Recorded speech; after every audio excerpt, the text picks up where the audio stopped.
Ladies and gentlemen, welcome back to another video. Today we're doing a quick daily dash. Going to the gym. Gonna do a Doordash on the way to the gym. But today we're talking about the inevitable crash of Doordash. Door crash. They're on their way out. They're gonna fail. They're basically dead in the water. I'm just kidding. I don't know. But if I was to make a bold prediction right now, and if someone was to ask me, is Doordash going to be around in 5 years? I might say no. I don't know, because I think it's not a very sustainable business model, and that's what a lot of people have said that are smarter than me.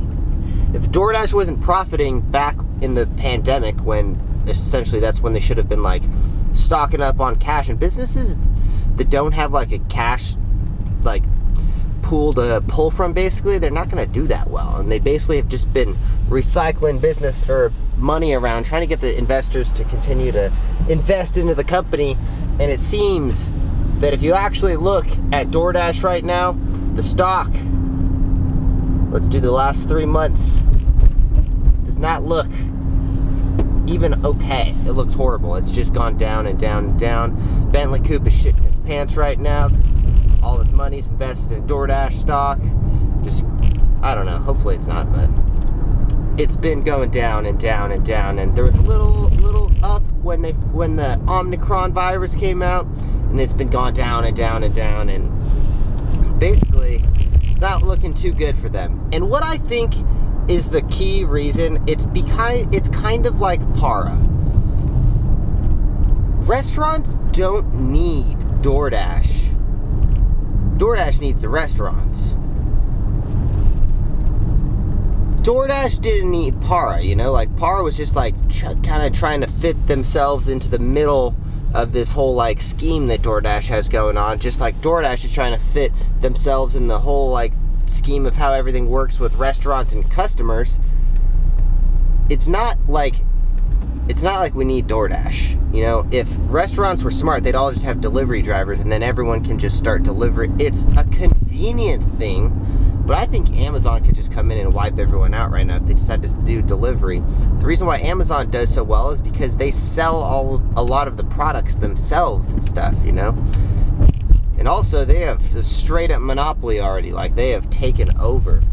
But anyways, let me know what your guys' predictions are down below. Do you guys think Doordash is going to survive? Do you think they're going to die? Do you think Ubereats is going to take over? What do you guys think? Let me know in the comments down below. I personally don't have really much faith in any of the delivery companies, just because of the way they operate. And when you have so many, when you just don't treat your workers right, that's also another thing, if anyone on the outside looked in and said, wait, Doordash drivers make $2 a delivery plus tip, I think everyone would be like, what's going on there? And I don't know why it's I don't know. It's not very innovative when you just keep lowering your pay more and more and more. So I don't know, and any smart delivery driver is not taking these really low paying orders. I don't know. Anyways, I'll be right back after I pick up an order. I do have to say, on a more positive note for them, it's not like it's just Doordash and Ubereats going down.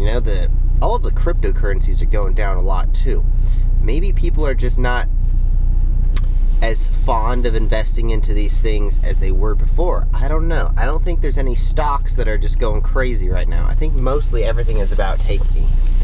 But if you look at the pattern of the way it's been going for these companies, all of them are about the same, They're all doing pretty bad, and it's really that's bad. And if you look at a year, they're lower than they were a year ago.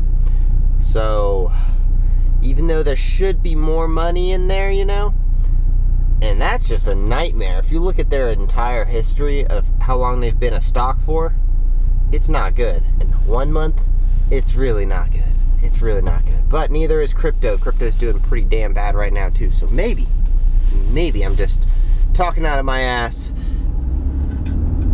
or maybe they just don't have a good business model. I'm not sure, but anyways, all right. right, I'm gonna do some DoorDash and help them with their stock. All right, we're actually almost all the way to the gym, so we might not get an order until on the way back. But the question, it's not COVID, or maybe it is, I don't know. Everyone's got COVID right now, just kidding. The question that everyone might have is, what should I invest into? And the real answer that I'm going to give to everyone all the time is Shiba. Yeah, I'm just kidding. Or Bitcoin, okay. The real answer that you should invest into is into yourself. You should always invest into yourself. I was just talking to my friend Rochelle the other day, and she was asking which cryptocurrencies she should invest in. And I'm still like, I don't know. I really think that you should invest into yourself, I invest 90% of my money into myself. If there's something that I can buy myself, like an asset that is going to make me money in the future, like we were just talking about how she should invest into like a camera or something. That way she could, because she does real estate, maybe she can start making money as a real estate camera person and or photographer. Start investing into camera equipment. That way you create another source of income. And guys, whatever your other hustle is, other than delivery driving, there's things that you can invest in. I always say, like, a camera is never a bad investment. You will always figure out a way to make money with a camera. Like, anyone who's got a camera, I got money for you. If you want to take shoot photos, like help film my YouTube videos, maybe use it for, like, there's so many reasons why you can make money with camera. But there's also, like, if you're doing any sort of field, like whatever your secondary source of income is, or first source of income is, look at the ways that business spends money. What do they do? Ooh, should we take this one? Chiang Mai? 8.3 miles. I can't do it. It's too far, because that's like 16 miles, and I'll have to drive all the way back. And we're literally pulling into the gym parking lot right now.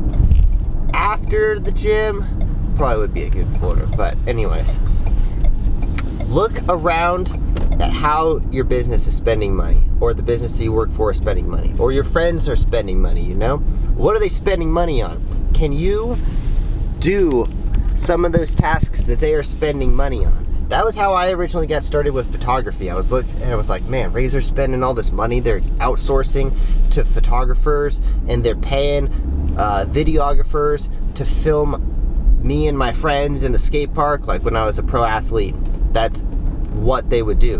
They would film us at the skate park and stuff. And I was like, could I be one of those people that films my friends, so that way if I'm not getting paid, I could get paid to film them? And they were like, yeah, of course. If you want to start doing some of the filming, we can pay you. And I was like, oh, bet, Did I just say bet? Oh, God.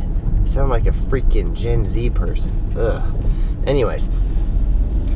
So look for opportunities to make money. Like, how are people making money? Can you fit yourself into the operation by making a small investment? If you can, I can almost guarantee you that investment will pay itself off over and over and over. Compared to if you invest into like crypto or something, you might have to wait a while before that investment goes up. The only time I invest into crypto or stocks or anything is if I just have extra money just laying around, which is pretty rare. I don't have that much money just laying around. I figure out ways to invest in myself all the time, like whether it's circus equipment or anything, I think if you look around my house, there's assets everywhere, ways I can make money. I have so many different ways of making money. It's ridiculous, to be honest. But anyways, all right, go to the gym, be right back. Hopefully we get a DoorDash order. Ooh, $3.50 for 6 miles. What a great order. Anyways, be right back. Right, just left the gym. Been sitting in the car for about 5 minutes. Have not gotten a single order. Maybe I'm not, oh, here we go. We got a really crappy order, but anyways, we're not taking it. I'm gonna wrap up today's video, but I want everyone to think about what they can invest into themselves. Like, what can you buy to invest into yourself? Think of assets and things where you can invest into yourself. That way you can make more money in the future. Everyone has that one thing they think, oh man, I could totally do that better than this guy. Or, oh man, I totally think that I could be a photographer. Or, oh man, I think I could be like I could design logos or something like that. There's something out there that you think you can do that maybe you have a general skill set in, but you're not a master of, but you think you could do it.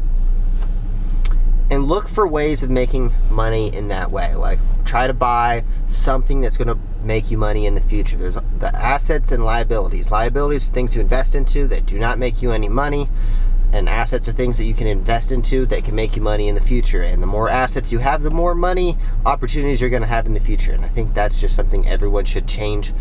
I just think everyone should change the way they look at money. And when you start investing into assets should be things that you enjoy doing. So just look for that. That's all I got for you guys today. I'm just going to go home and catch up on work because I've been driving across the country the last freaking 5 days. Anyways, we will see you guys in the next one. If you guys enjoy these videos at all, subscribe to the channel and smash the like button.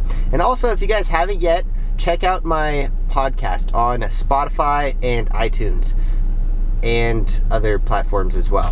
YouTube's basically been shadow banning me because of the freaking C word and the V word, and apparently you're not supposed to talk about that kind of stuff, but I noticed a direct correlation when I talked about that stuff, and my views literally less than half. So I'm going to try to diversify platforms, and if you guys enjoy my content at all, go check out my podcast. I've interviewed X Games gold medalists, Jennifer Lopez's dance coach, all kinds of really successful people in entertainment and gig industry and entrepreneurs and all that kind of stuff.